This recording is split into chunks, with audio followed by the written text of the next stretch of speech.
Nous sommes au début du ministère de Jésus, juste après son baptême et la tentation au désert. Il revient à Nazareth, la ville de ses parents, où il a passé une partie de son enfance. Nous sommes alors au chapitre 4 de l'évangile de Luc. C'est le sabbat et comme à son habitude, il entre dans la synagogue. Quand l'officiant le voit, il lui propose de faire la lecture et lui donne un rouleau du livre d'Ésaïe.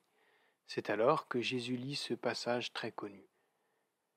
L'Esprit du Seigneur est sur moi, parce qu'il m'a conféré l'onction pour annoncer la bonne nouvelle aux pauvres. Il m'a envoyé pour proclamer aux captifs la délivrance et aux aveugles le retour à la vue, pour renvoyer libres les opprimés, pour proclamer une année d'accueil de la part du Seigneur. Puis, sous les regards intrigués de l'assemblée, il va s'asseoir et dit : « Aujourd'hui, cette écriture que vous venez d'entendre est accomplie. » Ce texte qui se trouve au chapitre 61 du livre d'Ésaïe semble cher à Jésus car il fera référence plus tard. Au chapitre 7 de l'évangile de Luc, Jean le Baptiste est emprisonné et sans sa fin approchée. Il envoie alors 2 messagers à Jésus pour lui demander : « Es-tu celui qui va venir ou devons-nous en attendre un autre ?» Jésus aurait pu se fâcher de voir son propre cousin douter de lui. Mais il n'en a rien fait et répond avec beaucoup de bienveillance : « Allez apporter à Jean ce que vous avez vu et entendu.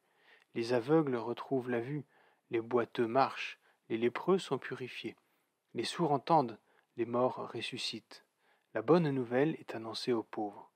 Heureux celui pour qui je ne serai pas une occasion de chute. » Dans cette réponse, il fait directement référence au texte d'Ésaïe 61 qu'il a lu dans la synagogue. Il parle des miracles qu'il fait et qui sont une source d'encouragement. Mais il ne parle pas des captifs qui sont libérés, pourtant présents dans Ésaïe 61. Sans doute sait-il que cela serait trop dur à entendre pour Jean le Baptiste qui mourra en prison.